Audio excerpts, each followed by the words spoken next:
Assalamu alaikum, welcome to Areeba drawing tutorials. Happy Ramadan to all.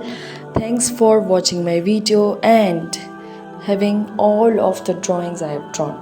So first of all, today we are drawing a basic scenery of a house and some trees. So I'm using a 6HP pencil and a scale. First draw a tree on the left side just the way I am drawing, and another tree on the right side.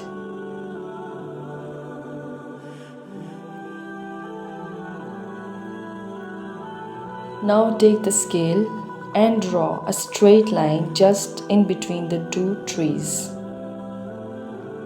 Now using the scale, draw a house in between the two trees just the way I am drawing. Don't forget to comment on my video how is my drawing and what should I draw for you. I'll try to give response to your comments. So never forget to comment and also never forget to subscribe. Now we are drawing some bushes behind the house and the trees. And that's it. Our scenery is done. Thanks for watching.